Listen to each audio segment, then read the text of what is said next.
Why me, Lord, what have I ever done to deserve even one of the pleasures I've known? Tell me, Lord, what did I ever do that was worth loving you? All the kindness you shown.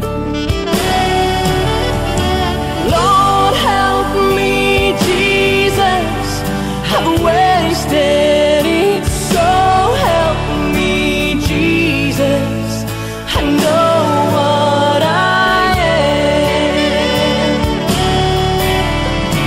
Now that I know that I needed you, so help me, Jesus, my soul's in your hands.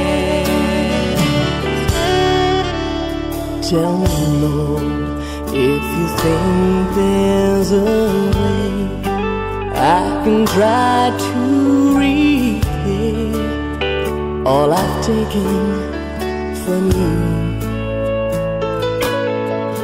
then maybe, Lord, I can show someone else what I've been through myself on my way back to you.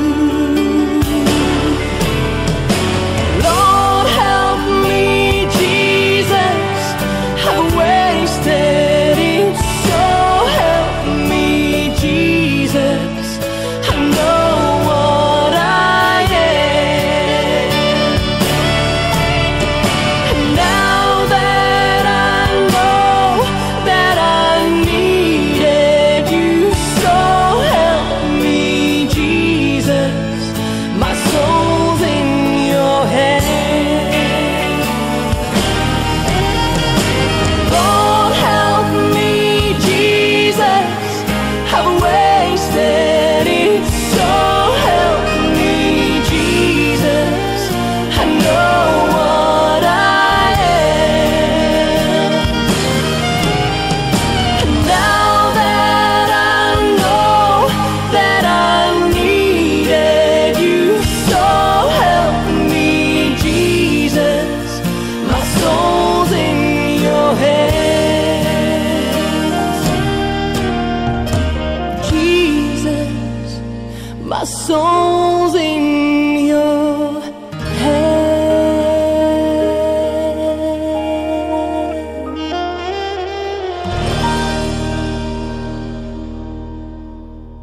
103.5 FM, New CV, New You.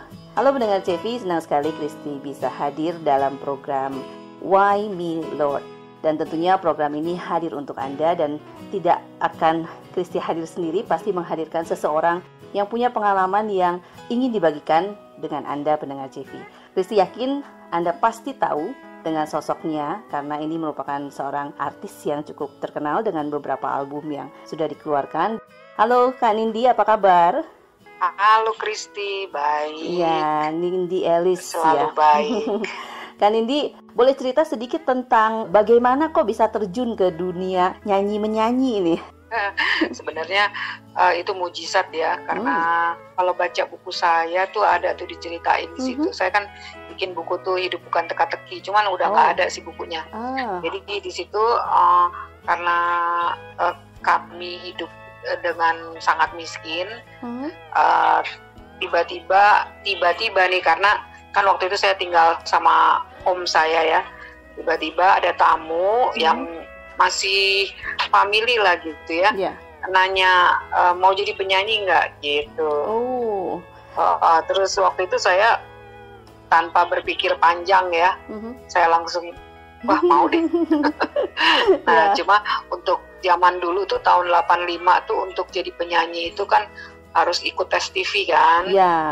Jadi dulu TV kan cuma ada satu, TVRI kan. Betul. Jadi saya ikutan tes TV.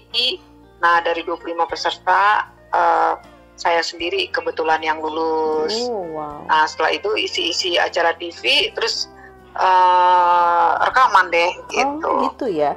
Tapi sebetulnya memang dari keluarga penyanyi ya? Enggak juga sih, biasa-biasa aja sebenarnya.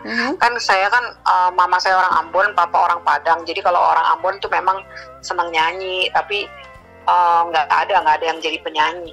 Oh gitu. Atau memang menyukai nyanyi gitu? Atau pernah juga nyanyi di mana sebelumnya?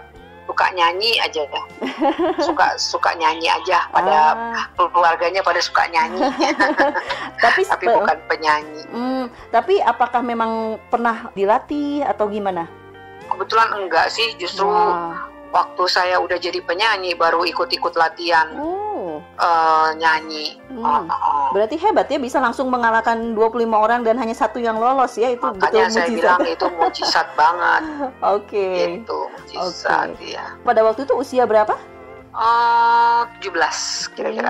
17 ya. Berarti masih sekolah dong ya? Kebetulan udah lulus. Saya kebetulan SMA-nya tuh lebih cepet lulusnya, karena waktu SD tuh saya pernah loncat kelas. Jadi nggak kelas 6, kelas 5 langsung ikut ujian. Bisa ya waktu itu ya? Iya, bisa. Karena mungkin memang di atas rata-rata ya kepintarannya. Waktu itu kalau nggak salah ada Menteri Pendidikan dulu bikin sekolah tuh 1,5 tahun kan. Nah, terus ibu saya menghadap kepala sekolah bilang, anak saya boleh nggak ikut ujian SD kelas 6? Terus kata kepala sekolahnya, ya kalau mampu silakan aja. Jadi saya ikut les untuk ini latihan soal, terus ikut ujian, terus lulus. Wow, satu mujizat yang lainnya ya. Iya. Pokoknya hidup saya dipenuhi mujizat lah. Waduh, ini baru 2 nih, tapi pasti akan seru nih ke depannya ya. Nah, lalu setelah menjadi juara di TVRI itu kemudian seperti apa perjuangannya?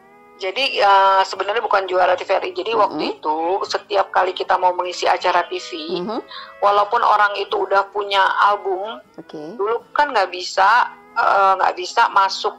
Dulu tuh kalau punya album kaset ya, zaman kaset itu nggak bisa beredar kalau nggak tampil di Aneka Ria Safari. Nah, untuk tampil di Aneka Ria Safari, setiap penyanyi itu harus tes TV gitu. Nah, jadi yang udah punya album atau yang belum punya album, yang mau jadi penyanyi gitulah ya, ikut tes TV. Nah, yang lulus itu yang bisa jadi penyanyi, ikut isi acara-acara TV. Zaman dulu kan ada lagu Untuk Anda, Musik Malam Minggu gitu kan. Iya. Nah, terus kalau punya rekaman baru bisa tampil di Aneka Ria Safari, dicek dulu lulus tes TV nggak gitu. Tapi nggak ada sogok menyogok ya dulu. Banyak, justru di situ permainannya. Tapi kakak nggak nyogok kan sampai bisa menang seleksi? Nggak ada uang. Oh iya ya. Wow, tapi berarti memang betul-betul bagus ya, dan mengalahkan yang lainnya yang nyogok pun juga kalah. Kalau menurut saya, mungkin lawan-lawannya saya kebetulan pada nggak bisa nyanyi. Jadi kelihatan sepertinya saya yang paling lumayan. Iya, memang rendah hati ya, seperti yang kita ketahui kan ini ya. Setelah itu kemudian bisa sampai mengeluarkan album gimana?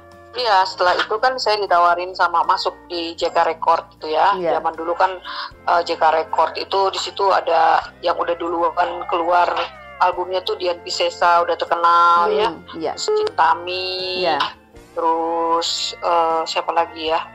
Ada Ria Angelina zaman dulu tuh. Nah, saya masuk ke situ, dikontrak sama JK Record. Paling muda gitu dong ya? Enggak juga sih, waktu itu ada Ani Ibon. Ani Ibon ya, penyanyi Bandung ya. Tahu. Teman saya dulu sampai sekarang masih jadi teman saya. Terus Marina Elsera kan juga orang Bandung. Itu bareng tuh. Seangkatan ya. Oke. Pada waktu itu setelah punya album gimana rasanya? Setelah punya album seneng sejak saat itu jadi sering isi acara kan, bikin album, terus promo nyanyi sana nyanyi sini, seneng aja gitu kan. Bisa menghidupi keluarga, bisa sekolahin adik-adik, menyekolahkan diri saya sendiri gitu. Memang bayarannya berapa sih pada waktu itu? Jadi pengen tahu. Dulu tuh dapat, kalau kita nyanyi ya di kontrak tuh dapat 750.000 tuh udah gede banget. Iya dong. Zaman dulu tuh gede banget. Dulu kalau nggak salah nyanyi di lagu Untuk Anda gitu cuma 100 ribuan. Honor. Wow. Iya, tapi ya itu zaman dulu pasti besar gitu ya, dan masih bisa, makanya bisa sekolahin ya. 750.000 tuh udah gede banget. Mungkin sekarang berapa puluh juta ya? Saya beli tas Gucci itu masih berapa ya? 450.000 nggak salah. Waduh, berarti udah berapa puluh juta ya kalau standarnya sekarang ya? Iya makanya. Kan kita kan tahun 98 dolar naik berapa puluh kali lipat. Wow ya. Dan memang persaingan pada waktu itu juga belum terlalu banyak ya? Belum terlalu banyak. Jadi cuman beda sih ya ininya, generasinya. Kalau dulu kan memang peredaran album kaset itu kan kayak ada orang yang mengorganisir gitu loh. Sekarang kan orang bisa bikin album sendiri, jual sendiri, promo sendiri gitu kan. Iya, terkenal sendiri. Iya. Kalau dulu kalau nggak ngelewatin satu sistem, wah susah. Gitu. Ya, memang sekarang mudah ya untuk orang terkenal begitu ya, tapi ya pastikan keterkenalannya itu masukin juga. Di YouTube aja, suruh subscribe, suruh likein, udah terkenal deh tuh kan. Betul. Lebih enak sih zaman sekarang. Iya. Menghasilkan uangnya lebih enak begitu ya. Iya. Nah, setelah itu kan kemudian kan membantu adik, orang tua begitu ya. Ini kan sebetulnya anak keberapa sih kakak? Dari berapa bersaudara? Saya tuh sebenarnya anak kedua dari 5. Dari 5 bersaudara. Ya setelah itu kan saya sibuk juga ya di kontrak untuk di kalender tahunan gitu kan, untuk di buku-buku tulis gitu loh. Kayak gitu-gitu deh. Dulu sering, istilahnya apa sih itu dulu, foto model ya. Kayak gitu. Kalau kalender saya masih suka lihat, ada di Bandung kan ya, ada tempat makan yang jadul-jadul gitu ya, Tokomi atau apa, masih suka ada foto-fotonya. Kalendernya udah lama banget. Tapi kalau itu masih sering gitu. Tapi kalau buku tulis sih saya nggak pernah lihat tuh, karena mungkin udah pada desainnya ganti ya. Iya, udah nggak ada kali. Nyimpen nggak sebagai kenang-kenangan? Nah itu saya tuh orangnya nggak pernah filing ya, nggak pernah bikin itu. Jadi saya surprise kalau ada tiba-tiba yang masih ingat saya posting di IG atau posting di Facebook gitu. Waduh, langsung saya bilang kirimin dong ke saya. Iya. Setelah itu apakah pernah mengalami masa-masa yang sulit nggak sih dalam perjalanan karir? Masa sulit pasti. Kita kan bersaing juga, termasuk saya kan juga harus kuliah, harus cari uang ya untuk hidupin keluarga juga. Tapi ya itu semua sih bisa terlewati lah. Dulu saya punya acara juga tuh, acara TV ya, namanya Santapan Nusantara. Jadi saya masak setiap minggu pakai baju-baju daerah. Saya masakan Lampung pakai kebaya Lampung gitu. Saya sama Ibu Ida Kusuma. Terus ada juga acara, saya mandu acara kuis waku-waku di Indosiar.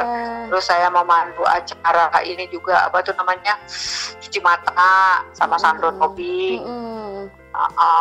Saya main beberapa film juga. Jadi memang relatif cukup sibuk gitu saat-saat itu ya. Iya. Saya ingat sih kalau lagi acara masak saya pernah lihat beberapa kali tuh, dan cukup kagum juga ya. Kalau sekarang sih berpikir ribet kali ya pakai baju daerah memasak gitu ya. Tapi pada waktu itu bagus banget konsepnya. Tapi memang bisa masak. Konsep untuk Indonesia, keindonesiaan ya. Nah, tapi memang bisa masak? Atau suka masak? Nah, saya cuma suka makan, nggak suka masak. Tapi nggak apa-apa ya. Suka makan. Kristi tertarik nih dengan konsep kecintaan terhadap Indonesia, karena kalau melihat di Facebook memang kan ada hal-hal yang sering kali dibagikan, ini adalah isu-isunya tentang bela negara begitu ya. Kenapa seperti itu? Iya, ini saya kan kebetulan sama teman-teman saya tergabung di dalam yang namanya Seniman Nusantara. Kita tuh punya beban, punya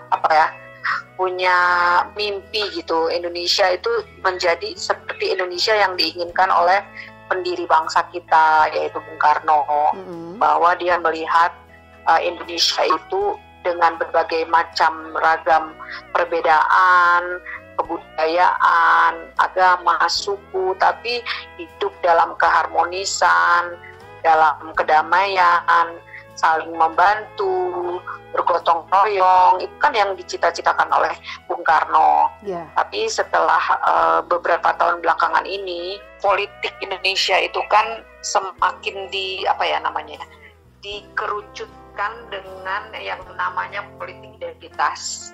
Sehingga akhirnya masyarakat itu kan terbelah ya. Terbelah. Nah, itu yang membuat kami prihatin. Sehingga gimana caranya ya kita bisa menumbuhkan lagi kepada anak-anak muda, khususnya generasi di bawah kita. Kalau kita kan tahu tuh yang namanya reformasi, yang namanya hidup di zaman-zaman sebelum sekarang ini ya. Kita tahu perjuangan sampai hari ini. Tapi anak-anak sekarang, contohnya anak saya aja, mungkin mereka kurang begitu paham ya mengenai perjuangan Indonesia sampai sejauh seperti sekarang ini. Nilai-nilai kebudayaannya luntur, nilai-nilai kebangsaannya luntur, dan lain sebagainya. Itu yang akhirnya membuat kami terbeban untuk membuat lomba cipta lagu Cinta Indonesia untuk merangsang kembali para pecinta musik ya yang punya talenta potensi untuk menciptakan lagu, untuk membuat lagu yang bertemakan puisi Bung Karno.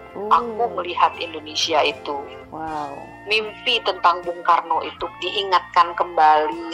Mungkin kalau orang yang seumuran saya diingatkan, tapi untuk yang di bawah kita supaya mereka tahu itu Indonesia seperti apa. Jangan mau diadu domba, jangan mau dipecah belah. Kita benar-benar sebagai bangsa harus bersatu. Karena kan banyak contoh-contoh bangsa yang terpecah, hancur karena permainan politik identitas ini kan.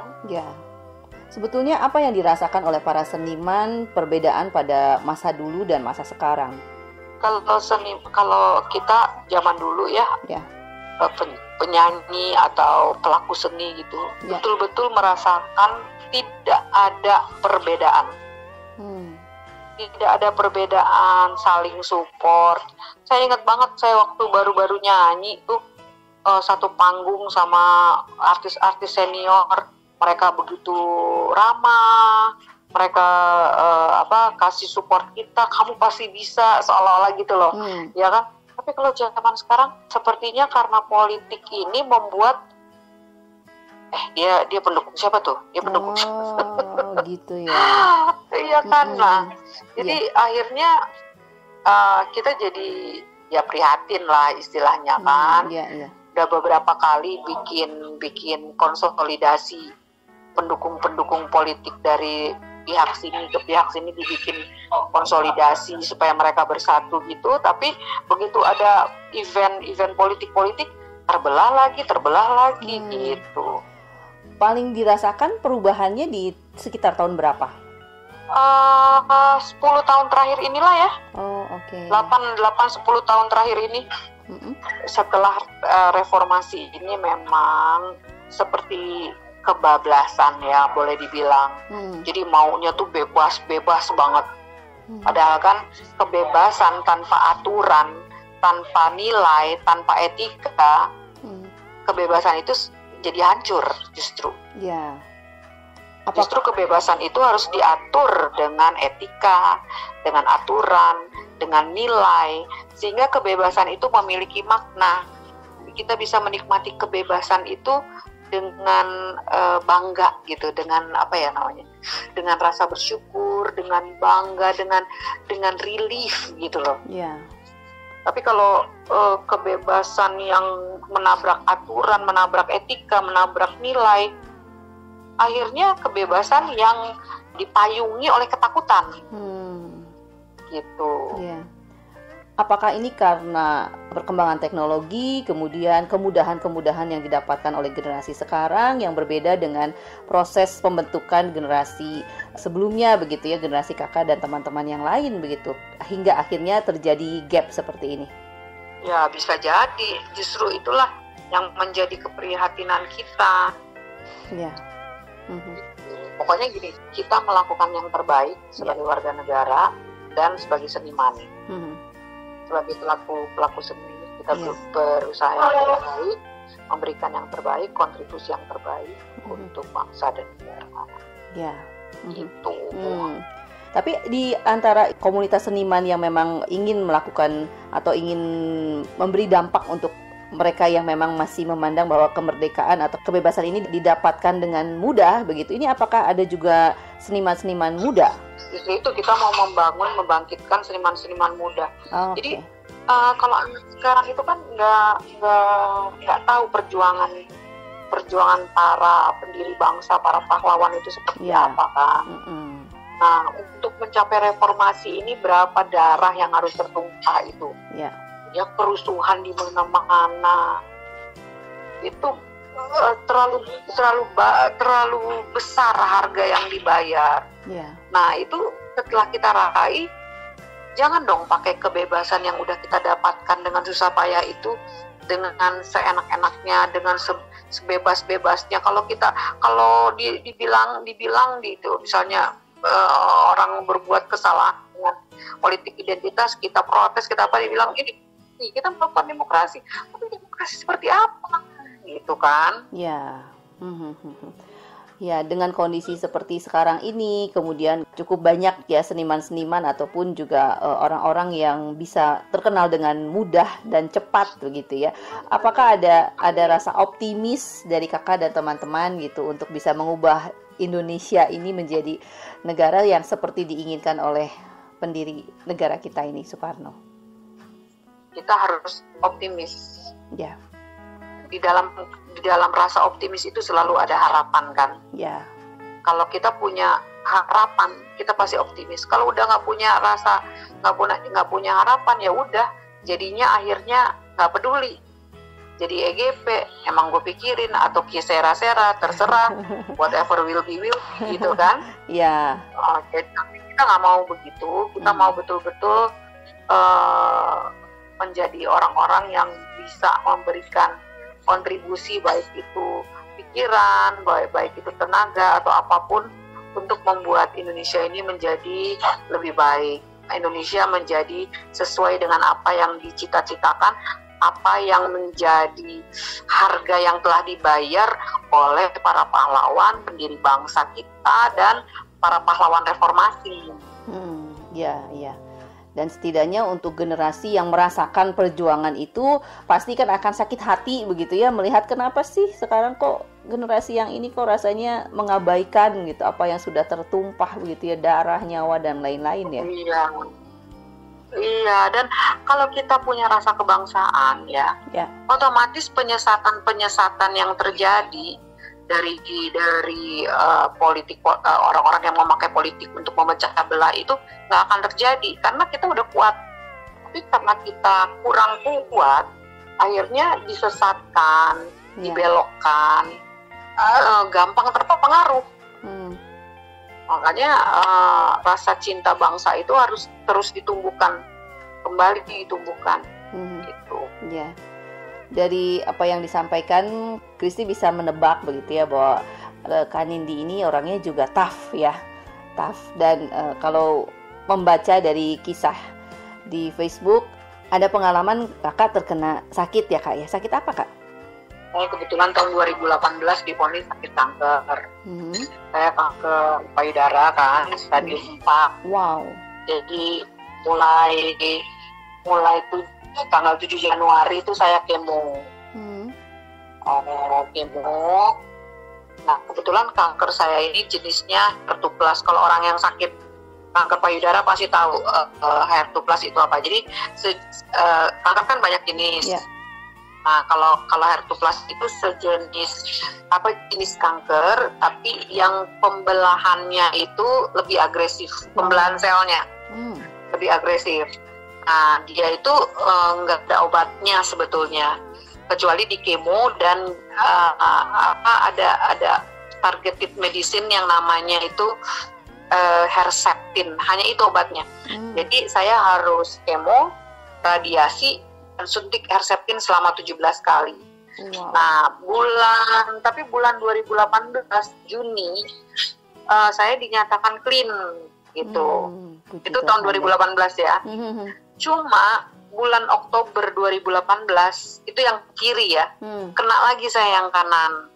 Jadi kena lagi yang kanan, saya di kemo lagi 4 kali, sambil saya kan masih setiap 3 minggu disuntik Herceptin itu ya, untuk yang jenis kanker saya.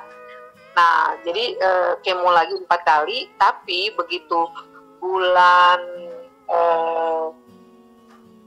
2019 Oktober diperiksa, ternyata makin besar. Makin ukuran size-nya tuh makin besar. Jadi jadi kalau yang kiri stadium 4, kalau yang kanan stadium 3. Jadi diputuskan sama dokter di Kuala Lumpur harus diangkat. Jadi saya diangkat lagi. Jadi yang kiri diangkat, yang kanan juga diangkat. Waduh. Jadi setelah diangkat, dikemo lagi. Dikemo lagi, dan baru kemarin Maret selesai, April pemeriksaan ulang, saya dinyatakan clean lagi saat ini. Ya. Puji Tuhan. Puji Tuhan, semoga terus ya selamanya clean dan tidak muncul lagi ya Pak ya. Amin, amin. Ya. Nah, kebetulan di saat yang bersamaan, pada saat saya kemo yang pertama kali tahun 2018, suami saya juga divonis sakit kanker paru-paru. Aduh. Wow. Dia juga stadium 4. Jadi kami sama-sama di terapi lah ya, menjalani pengobatan. Hanya pada saat saya operasi pengangkatan di Kuala Lumpur 2019 bulan Oktober, suami saya kan PET scan. Dia ternyata sudah dinyatakan clean, bersih. Jadi waktu suami saya dapat hasilnya bersih, langsung dia bilang ke saya, kalau saya sembuh, kamu juga pasti sembuh. Kita kan sudah 2 menjadi 1. Saya aminkan aja. Ya, amin. Tidak ada yang mustahil bagi Tuhan kan? Betul. Wow. Pada saat divonis kanker, kemudian Bapak juga divonis kanker, apa yang dirasakan? Sebetulnya saat itu saya sudah menduga. Kalau suami saya enggak ya. Dia batuk-batuk nggak sembuh-sembuh, dia pikir batuk biasa, dia minumin obat antibiotik. Begitu pemeriksaan baru ketahuan kanker stadium 4. Kalau saya memang sudah merasakan, cuma namanya kita kan suka denial ya. Enggak, gitu kan. Antara denial dan takut gitu kan. Takut kenyataannya gitu. Dan waktu divonis ternyata ya sudah, mau apa. Kebetulan saya bukan orang yang suka protes sama Tuhan. Saya cuma bilang, Tuhan, apapun itu saya percaya Tuhan bisa mengubahkan menjadi kebaikan. Seburuk apapun kondisi saya, Tuhan berdaulat. Tuhan berkuasa. Kalau Tuhan mau sembuhkan, gampang kok. Dia cuma bilang, jadilah sembuh. Kalau Tuhan bilang sudah waktunya kamu pulang, ya udah pulang, ya kan? Tapi kalau sembuh, mungkin lewat caranya, lewat pengobatan, harus lewat kemo, harus apa? Ya Tuhan kasih saya kekuatan. Nah, kamu kan tahu sendiri kan, nggak gampang kan? Muntah, diare, mual, nggak bisa makan, nggak bisa apa. Tapi saya selalu bilang, Tuhan, itulah kekuatan saya. Engkau yang memampukan saya melewati ini. Saya tidak perlu takut, saya hanya perlu Tuhan jangan tinggalin saya. Dan setiap 3 minggu saya kemo, setiap minggu. Itu kalau radiasi, itu kan kalau di radiasi gosong kan, karena kan disinar. Itu baunya udah kayak kita makan steak deh. Wow. Itu sama sekali nggak boleh keringet. Kalau keringetan dia luka. Jadi dijaga banget jangan sampai keringat. Udah yang keberapa kali itu kan udah gosong kan, udah bau steak gitu. Ya udah, kita bersyukur aja, bersyukur. Tuhan, aku percaya kalau saya bisa sembuh pasti sembuh. Kalau nggak bisa sembuh, yang terbaik Tuhan tahu, yang harus saya alami Tuhan tahu yang terbaik itu. Apa pernah bertanya, kenapa Tuhan saya harus mengalami ini? Enggak, justru banyak orang lain yang tanya ke saya. Kamu nggak tanya kenapa kamu gitu? Saya bilang, kenapa saya harus tanya? Emang saya siapa? emang saya bisa bilang sama Tuhan, kenapa saya dapat gitu kan? Yeah. Terus kalau Tuhan bilang kenapa enggak? Nah, mau ngomong apa lagi?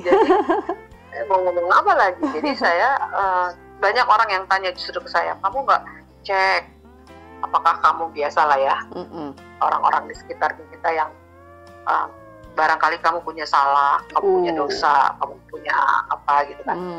Tapi saya anggap itu sebagai peringatan. Jadi saya setelah mereka pulang habis besuk saya selalu cek diri saya lagi. Saya bilang, Tuhan, kalau ada kesalahan atau dosa apapun yang saya lakukan di luar kesadaran saya minta ampun. Saya pengen kapanpun misalnya Tuhan menetapkan saya untuk kembali ke rumah Bapa gitu, kapanpun saya sudah siap gitu. Saya pengen dalam kondisi itu. Saya nggak mau dalam kondisi belum Tuhan masih. Saya selalu, jadi buat saya setiap hari itu berharga. Setiap hari berharga. Saya selalu bilang, Tuhan, mampukan saya, kuduskan saya, bersihkan saya, sucikan saya. Kalau ada salah-salah, ampuni saya. Jadi kalau dalam kalau kehidupan keluarga gitu ya, suami istri atau dengan anak, kalau ada masalah sedikit, udah saya nggak mau tuh lama-lama harus diberesin secepat-cepatnya deh. Karena kita nggak tahu besok pagi masih bisa bangun atau enggak kan. Jadi semuanya diberesin, nggak ada simpen lagi gitu. Iya, tapi gimana dengan keluarga ketika mendengar kakak divonis kanker stadium 4 dan juga bapak kayak gitu? Otomatis semuanya kaget, teman-teman saya kaget, tapi saya bersyukur. Saya punya teman-teman yang mensupport saya. Ada suara-suara sumbang juga, tapi itu saya anggap sebagai peringatan. Tapi banyak teman-teman saya yang mensupport saya, banyak sekali. Mereka tuh teman-teman saya tuh sampai kan tahu ya pengobatan kanker itu mahal. Mereka tuh sampai menyisihkan sebagian uang sakunya atau uang belanjanya. Mungkin ada yang mau liburan ditunda gitu ya, hanya untuk melihat saya sembuh. Jadi pada saat saya sedang mengalami kesakitan waktu saya kemo, yang saya ingat satu Tuhan, kedua teman-teman saya.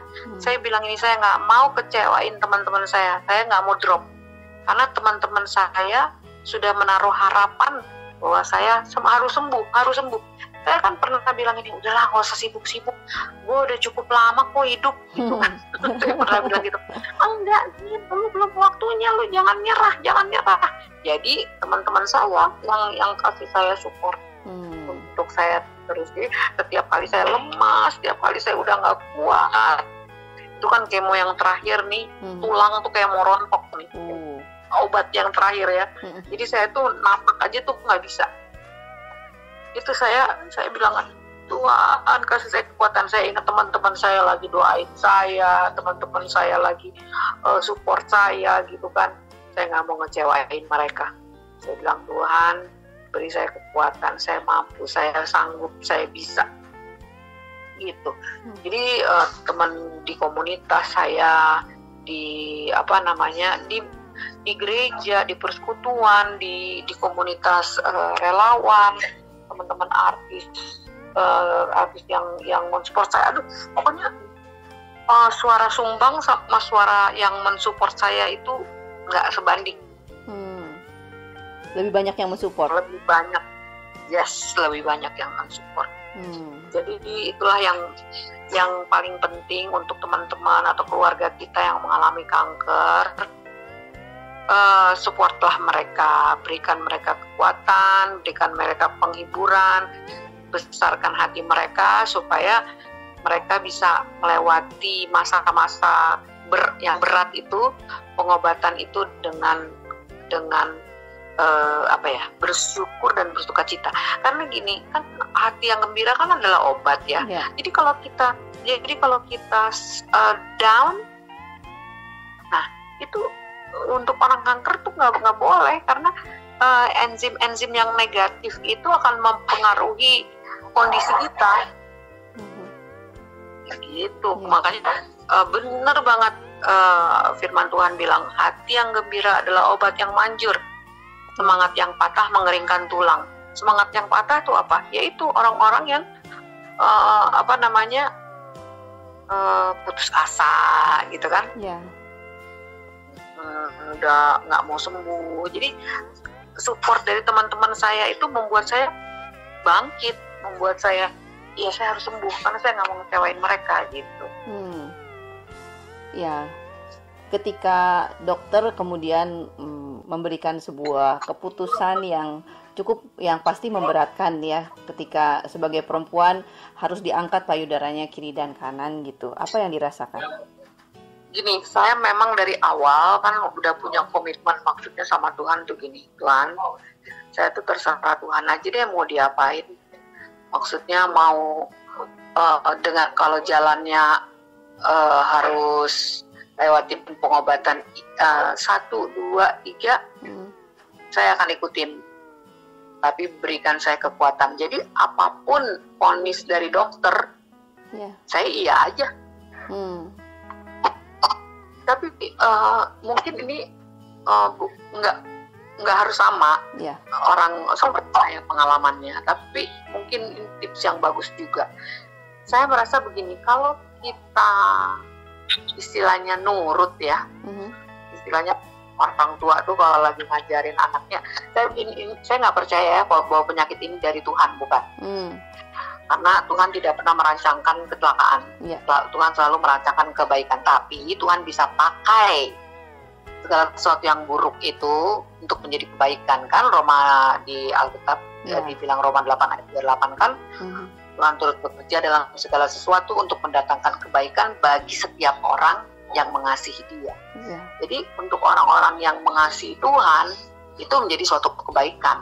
Tapi untuk orang-orang yang tidak mengasihi Tuhan itu jadi bukan suatu kebaikan. Dia menganggap sesuatu musibah itu seperti kesialan. Kenapa Tuhan begini? Kenapa Tuhan begitu? Kenapa saya Tuhan? Jadi pikiran-pikiran seperti itu yang membuat kita rohnya maksudnya berontak ya, jadi lebih sulit gitu. Tapi kalau kita berserah, kalau kita nurut, apapun hasilnya, apapun ya. Jadi saya nggak menuntut saya harus sembuh, tapi apapun itu kita ngelewatinnya dengan ringan. Tapi nggak gampang kan ya, dan nggak semua orang bisa sekuat kakak gitu ya, apalagi orang yang tidak punya banyak orang-orang dekat yang mensupport. Baiknya gimana? Makanya saya selalu bilang, kalau saya disuruh kasih testimoni ya, bahwa support dari orang-orang terdekat itu sangat penting. Jadi kesembuhan orang itu memang tergantung dari Tuhan, tergantung dari dokter, tergantung dari diri sendiri, dan tergantung dari orang-orang yang ada di sekitar dia. Gitu. Jadi tolong kalau ada orang yang sakit, jangan lagi kalau orangnya seperti misalnya ya udah anggap itu sebagai peringatan, nggak apa-apa. Karena gini, saya tuh memang dari dulu ya kalau ada apa-apa tuh bersyukurnya nih positive thinking, selalu positive thinking gitu. Kalaupun ada orang yang negur saya, yang ini saya selalu melihat dia, apa ya, di balik ini Tuhan mau bicara apa ya, Tuhan mau kasih pelajaran buat saya apa ya gitu. Jadi saya selalu anggap itu sebagai peringatan, dan itu membuat kita terkoreksi kan. Nah, selama saya mengalami sakit ini, saya itu mengalami yang namanya penyertaan Tuhan itu nggak putus. Itu penyertaan Tuhan itu selalu ada. Di saat saya susah, di saat saya kesakitan, di saat saya bahkan kan secara keuangan saya perlu banyak uang ya untuk pengobatan ini. Tuhan itu secara ajaib itu mencukupkan. Saya bilang gini sama Tuhan, Tuhan pokoknya gini deh Tuhan, kalau ada uangnya saya kemo, kalau nggak ada uangnya ya udah, pokoknya terserah Tuhan aja gitu kan. Dan ternyata setiap 3 minggu sekali saya kemo, Tuhan siapkan uangnya, Tuhan siapkan uangnya gitu. Nah, cuman yang terakhir aja di tahun 2020 bulan Januari, Februari, Maret, jadi dari bulan Desember ya, itu saya pakai BPJS. Itu ketolong banget. Bayangkan ya, untuk yang ya jenis obat yang saya pakai di yang kemarin terakhir, itu 1 kali pengobatan, itu 1 kali kemo ya, itu 31 juta. Wow. Bayangkan kalau 4 kali, itu udah menghemat 120 juta itu. Gitu. Jadi, tapi Tuhan tuh selalu kasih cara gitu, selalu kasih jalan. Kayak, aduh Tuhan, kemo lagi nih, gimana ya? Udah terserah Tuhan deh, pokoknya kalau ada duitnya kemo, nggak ada duitnya nggak. Ternyata suami saya usahain untuk pakai BPJS, di approve, bisa pakai BPJS. Wah, ajaib deh. Sebetulnya dari dulu saya pengen pakai BPJS, tapi jenis saya ini yang itu tadi hair to plus itu ya, kankernya hair to plus itu ada obat yang namanya Herceptin itu tidak di cover BPJS. Itu makanya harus pakai biaya sendiri. Nah, cuman yang terakhir kan suntik 17 kalinya itu kan udah selesai. Nah, terus suami saya ngajuin dengan obat yang diberikan sama dokter Kuala Lumpur, ternyata bisa. Gitu. Makanya selalu ada jalan keluar deh. Bersama Tuhan itu selalu ada jalan keluar. Bagaimana bisa melalui proses yang bagi orang biasa ini kan gak gampang ya, dan bisa kuat menghadapinya, dan cukup banyak kan yang juga memiliki pergumulan yang sama namun tidak memiliki kekuatan yang sama. Yang pertama, ketahuilah dulu siapa Tuhan yang kita sembah. Tuhan yang kita sembah adalah Tuhan yang tidak pernah meninggalkan kita, yang setia, Tuhan yang besar, yang kuasanya tidak terbatas, yang kasihnya tidak terbatas. Itu dulu. Sehingga kita punya pola pikir tidak mencurigai Tuhan. Kenapa Tuhan begini ya? Tuhan kok kasih penyakit buat saya? Tuhan nggak pernah kasih penyakit. Penyakit yang ada ini, bumi ini udah tua. Bumi ini udah tua, udah dipenuhi sama virus, sama bakteri. Dokter tuh nggak pernah tahu kanker itu kenapa. Nah, cuman beberapa penelitian kan bilang itu dari gaya hidup. Kita makan makanan yang nggak sehat. Saya sih kalau flashback ya, memang kan kehidupan saya banyak di luar rumah. Jadi kebanyakan kita makan di luar. Nah, kita nggak tahu itu apakah pakai bahan-bahan yang sehat atau enggak, gitu kan? Terus dari udara juga. Kebetulan kan saya kan tinggalnya di Lipo Cikarang. Di situ kan mungkin banyak pabrik, ya. Secara udaranya, karena aneh loh bisa suami istri kena kanker itu. Jadi dokter di Malaysia juga suami istri coba cek gaya hidupnya, gitu kan. Jadi Tuhan tuh nggak pernah kasih sesuatu yang jelek buat kita. Itu dulu yang ada di konsep pikiran kita. Nah, setelah itu baru kita rekonsiliasi, berdamai dengan diri sendiri. Kita berdamai dengan diri sendiri bahwa segala sesuatu kita bisa lewatin, kita bisa hadapin, ada kekuatan, dan percaya bahwa mujizat Tuhan itu kuasanya ya, mujizatnya itu terus terjadi sampai hari ini. Jadi kedaulatan Tuhan itu kita akui. Kalau Tuhan mau, saya bilang ini, Tuhan tuh nyembuhin sakit pilek sama sakit kanker itu sama gampangnya atau sama susahnya buat Tuhan. Kalau Tuhan mau nyembuhin pilek jadilah sembuh, maka sembuh. Kalau Tuhan mau bilang sakit kanker jadilah sembuh juga, maka sembuh. Orang-orang mati aja bisa dibangkitin gitu istilahnya gitu kan. Cuma sakit kanker. Ya. Kalau orang bersyukur dalam kondisi baik, dalam kondisi semuanya ya baik ya, pasti kan gampang. Tapi ini dalam kondisi seperti ini gimana masih bisa bersyukur? Harus kita harus punya pola pikir bersyukur, karena itu. Nah, kalau kita tahu siapa Tuhan, kita tahu siapa kita, kita nggak akan bisa komplain sama Tuhan karena kita tahu siapa kita. Kita kan orang yang diciptakan. Mana bisa manusia yang diciptakan komplain sama pencipta? Kalau kita menciptakan sesuatu nih, kita misalnya tukang apa ya, yang gampang tuh perumpamaannya tukang pahat ya, tukang pahat. Nah, mau jadi apapun, misalnya kita mau mahat kambing misalnya, kan yang si kambing itu, yang pahatan si kambing itu nggak bisa protes dong sama penciptanya, kenapa saya dijadiin kambing sih? Kan enggak. Jadi ketika kita tahu siapa pencipta kita, betapa karakternya begitu baik, nggak ada yang bisa kita kok protes atau komplain sama pencipta kita. Karena kita ciptaan. Ya. Berarti perlu pengenalan yang sangat mendalam ya akan pencipta kita supaya kita bisa merasakan itu. Ya, betul. Itu dulu yang utama. Ya. Dan memang kalau kita udah kenal siapa Tuhan kita kenal siapa diri kita akan lewati segala sesuatunya itu dengan ringan. Makanya kan firman Tuhan bilang ini, pikulah kuk yang kupasang. Kuk yang kupasang itu nggak berat, itu ringan. Karena apa? Kenapa dia bilang ringan?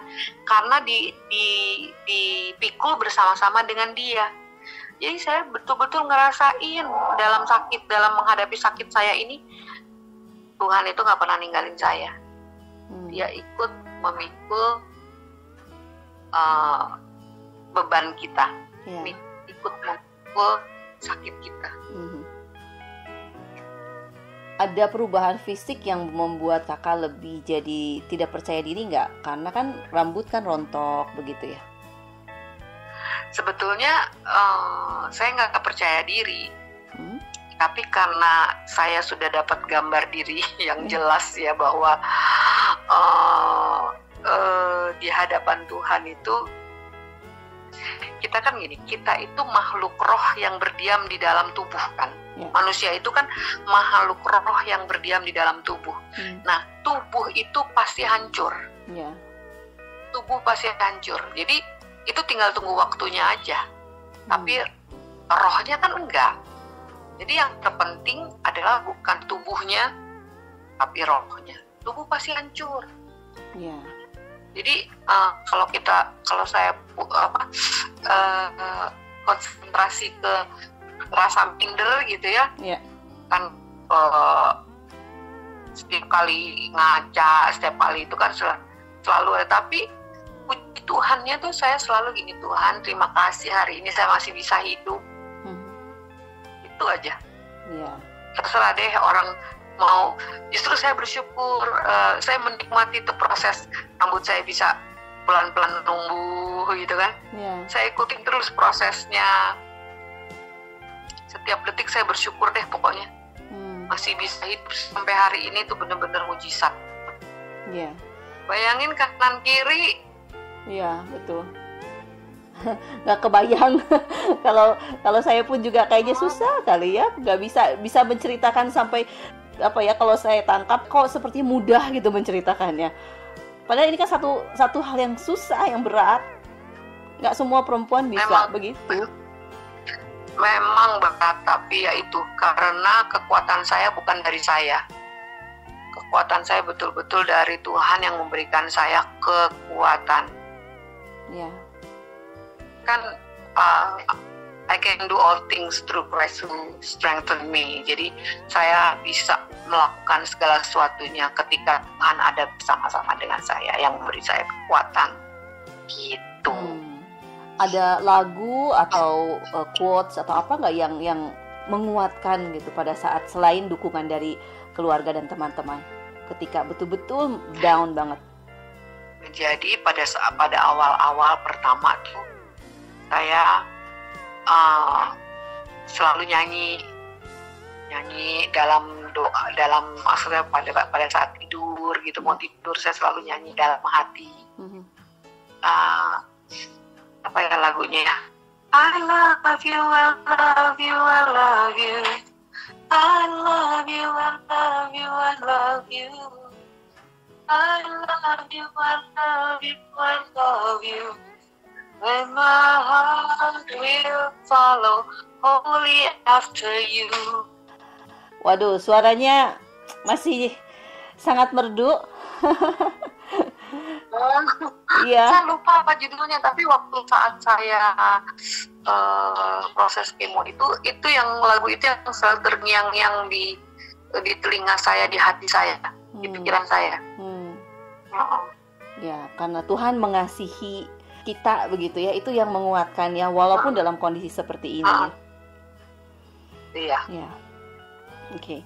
Apa yang mau disampaikan buat pendengar Cevi yang mungkin mengalami pergumulan yang sama, yang kali ini merasa, wah, ya sepertinya mungkin kok kenapa sih Tuhan, kok saya? Tuhan tuh di mana? Apa yang mau disampaikan? Saya ingin menyampaikan aja bahwa Tuhan itu tidak pernah tinggalin kita. Tuhan itu setia, Tuhan itu selalu ada. Jadi jangan pernah berhenti berharap, jangan pernah berhenti berdoa, jangan pernah berhenti untuk bersyukur. Jadi apapun kondisi kita, apapun yang kita hadapi, Tuhan itu selalu ada. Itu aja yang harus diingat. Ya, pendengar Cevi, itu tadi sebuah perjalanan kehidupan yang dibagikan oleh Nindi Ellis.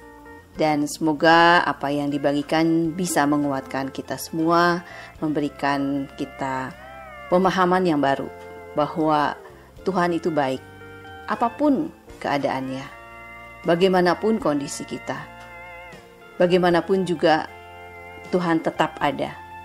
Terkadang hanya kita saja yang merasa Tuhan itu tidak ada atau Tuhan itu jauh dari kita. Sebetulnya bukan Tuhan yang jauh dari kita, tapi kita yang jauh dari Tuhan. Kristi berharap apa yang menjadi perbincangan kali ini bisa menguatkan kita semua.